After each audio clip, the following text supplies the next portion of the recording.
Have you ever gone out to eat and you sit at the table and you're wondering, which fork do I use for what?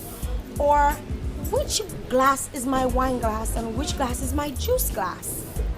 Well, if that sometimes is you, you want to tune into this episode of the ATeamShow.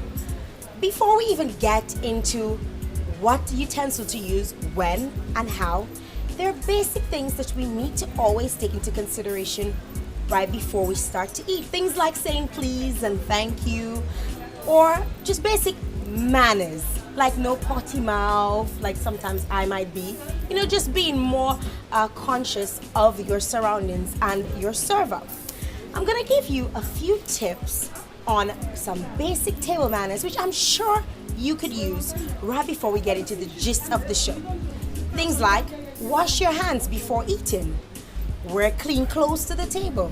If you have kids, no toys or fooling around at the table. Remember to place your napkin on your lap. Stay at the table until you're finished. Chew your food with your mouth closed. Don't talk with food in your mouth, something I'm always doing. Cover your mouth before you burp and say excuse me when you do burp. When we come back, we get to learn some basic table etiquette right here on the ATeamShow. Stay tuned. Bet you can't tell the difference between these two white shirts. Bet you can't tell the difference between these two kitchen floors. One shirt was cleaned with the popular brand name bleach, and the other was cleaned with super bleach. One kitchen floor was disinfected with the popular brand name bleach, and the other with super bleach. Bet your pocket knows the difference. Super bleach costs less than the other popular brand name bleach, and does the exact same job. So the next time you want a super white shirt or a super clean floor, reach for super bleach and get the same results as those brand name bleaches for less money. Available in regular and fresh scent. Welcome back. I'm joined here by Mr. Simeon Joseph, who is trained in proper protocol and etiquette. And today, we're gonna learn some basic table etiquette. Simeon, welcome. Thank you, Joanne. Jael.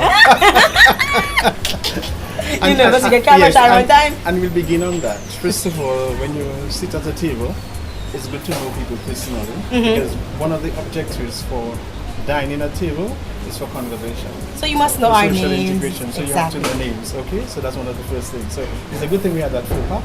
So right now we know we can launch straight into it. Basically, when you sit at tables, men must allow ladies to sit first, and youngsters must allow adults to sit first. So the little kids, most times we see parents making sure their children Right, sit it exactly, first. right. You're supposed to train them that they know mommy and daddy sits first and then we sit. And invite them to the table. Wow. Because parents determine or adults determine where young people sit. Secondly, there's a rule for etiquette. If you're taking a single person out, you take them to a restaurant. If you would like to have dinner for a couple, you invite them home. And that's another etiquette for dinner as well, That is interesting. It's one of the rules for social etiquette. Again, the whole objective is, it's not just going out to eat, it's social interaction. You understand? So to build a social relationship and social interaction, you allow persons to have a partner that they can exchange and talk with. It's not a hard and fast rule, but it's just considerations for dining. You call that dining etiquette. As well as when you enter a restaurant, you have to wait for, most times, someone called a maitre d' to welcome you, to take you to your seat. It's always good as well to make reservations for dinner before you go out to dinner. And most importantly, before you go out to dinner, it's good to inform yourselves of the utensils that you use for dinner. There's tableware, there's flatware, there's glassware. And we have to know the difference between tableware, flatware, glassware for tables. Sounds like a lot of stuff, but it gets easier once you learn you get to your utensils and your glassware. Right, there's lots of things. Something that is common nowadays in terms of etiquette, which is a no-no. No cell phones at the table. You're supposed to close cell phones, put off cell phones, put them in the bag. Or if you have to use the cell phone, you ask excuse from the table and you leave the table. If you have to sneeze or cough or something like that, you leave the table and you ask to go to the washroom. So that's where things like excuse me, etc. come in and be polite, etc. We're in a very impolite world, yes, You yes. realize that, because I don't remember the last time I got up from a table to answer my phone, or even the last time I burped and had to say, excuse me before, and then leave and then come back. And other things as well, if you had something like a dinner party, you don't talk across the table, you talk To the people on this. on the left or on the right. You understand? That's what you do for conversation. Except if you have an informal dining where you're at a table for 4, like you and your spouse or boyfriend or bae or boo, as you put it, My and another couple. So you interact with each other. across the table. Right, that's a lot of information, and I'm sure people are going to. I'm sure people are going to enjoy that information. But we're gonna start first with breakfast. Right. What would be the typical breakfast setting? Okay, so that is the basic breakfast setting. So this type of plate would be just a basic ordinary breakfast plate. Ordinary breakfast plate. Remember, the dinner plates are larger. The lunch plates are medium. The breakfast plates are a little bigger. And also more flat. A little more flat. Okay. For the purpose of just setting, we will use what we have today. But of course, maybe at some point later, we can tell people I'm available if you want to have a workshop for your group. All these groups, then you will bring every sample of the what you call tableware. Okay. You understand? Because this is tableware, this is flatware, okay, this is crockery, and then there's something called glassware. All right. So you got to know the difference. So what are these spoons for? First of all, the basic rule, whenever you're at a table, you always start with your flatware outside. So you work from outside to inside. Okay. Okay, so that's the first thing. So this is what you call a teaspoon. This is for breakfast, would be something called a cereal spoon, and this is the basic breakfast knife. A dinner knife would be bigger, etc. Okay. All right. All right. Most times you will have your butter knife on a plate if you have like a formal setting for breakfast. Okay. Of course, you have a coffee cup or universal teacup. Now, once you set the table, you have to set your teacup in a saucer on the table. Follow-up question though. When you're drinking out of it, do you hold them both or do you just leave this on the and you take one? It depends on the culture. Okay. It depends on the culture. The British culture is like this. The American culture is like this. Okay. So this is your This would be your teapot? It looks like a teapot. Yeah, your teapot. That's more like a coffee. The teapot is normally round, global and round, okay? It has a fat belly. Right, that's your creamier, what you put your milk in. And there's another one with a lid, what you would call your sugar bowl.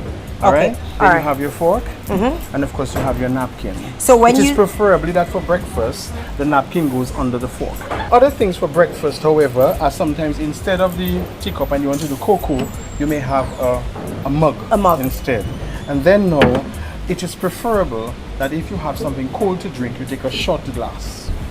Okay? These kind of glasses are not desirable for table. They're what you call refreshment glasses. So when you set in a table, you don't put those big, as you put in St. Dominica, Mama Pitan glasses on your dining table. Okay. This is a no-no. This is something for drinking on your porch, on your patio, those kind of things there. All right? Other things for breakfast are like your cereal bowl. You notice the difference. You have a fruit bowl in case you want to have some fruit. Okay. And a bowl for porridge in case you want to have oats or something like that. You see the difference. So that is what it is. Whenever you're eating it, of course, you place it as the case may be. All right? Okay. So so in the event if you were going to be offering fruit, then you'd probably take this and you would put it in there with the fruit in there, so they're familiar, and then you put your eggs and bacon and stuff after. Because the whole idea of service is you lift the crockery before the next meal. There are two settings. It's called table d'hôte or a la carte. Okay. A la carte is when the table is bare and you move the plates as you go. If you have different, you introduce different plates with the menu. It's called a la carte because you go according to the menu and you don't know what the person is having, so you will introduce the flatware and the tableware as you go along. Whereas for other settings, it's called table d'hôte, meaning the table is set and everything is there already. Tell me about this setting. This is what you call the basic lunch setting. Okay. This will be the basic. So again, you will start with, if you're having soup. If you're not having soup, you simply remove the spoon. The spoon. If you're having a salad, they'll use the salad fork first. Or if they're not having, you simply remove the salad and you're left with the basic knife. That looks like my table. Regular. That's what most people are familiar with. Okay. And then you would have what you call a goblet. It can be used for water. It can be used for juice. It can be used for fruit punch. So you call that a goblet. Okay. And then, as an option, sometimes, depending on the culture again, some people will take a little herb tea with their lunch and you take it in something like that, not in a teacup. Whenever you are at table, the setting must be in line with the arm of the chair. Okay. And whenever you move the chair, you have to do this and move the chair. The person sits, you may sit. Bring in the chair as the person is sitting. Okay. You take the napkin as the case may be, and you spread the napkin on the person's lap like this. You don't take napkins and put it on the table. You don't take napkins like granny and put it on the thing. The napkins are for your lap. So it goes like this. Yes. You're ready to eat. When we come back, we're going to be getting more in depth, getting into the dining, the fine dining, and also different ways to communicate when you're at the table in terms of when you're done eating, what do you do? Or when you want more, what do you say? When we come back right after this on the A-Team Show. So we're learning some ways of communicating at the table. Simple communicating table etiquette. Okay. To your host or to your server at a restaurant or any other space for those who know. Okay. So what we have here What's this? 5 settings. 5 settings. So there are 5 ways you communicate. The first one said pause. You're eating and you're not through, but you don't want your plate to be taken away. You pause this way. And so the fork is keep remember sitting up. The force is like up. Upright, okay. So it touches like this and that's where pause. So we're at a pause. So technically we'll be eating like this and we just lay them down like this. Right. Pause. Right. Alright? So this one is it's like I'm ready for a second go. So okay, so you have your knife and fork in hand and you put your fork down and you put your knife across across it facing the like a plus. Right, the fork of course is facing upwards to the plate and the knife across. And that means I'm ready for more. I'm ready for some more. The next place is when you're finished and you'd like to say the meal was excellent. Okay, so you giving big props to the chef. You place them across each other, across the plate. All right, so the fork is in my left hand, the knife is in my right hand. I take the fork, I put it down facing right, and then I put the knife facing left. And that means the food was excellent. Compliments to the chef. Compliments to the chef. This setting, what is this setting? It means I'm done. Okay, so this setting is I'm done. The fork in my left hand, knife in my right hand. I put the fork facing down. So the fork, the pointed part is facing down on the plate, and this one is facing inside up. And that means I'm done. So no more finito. Right.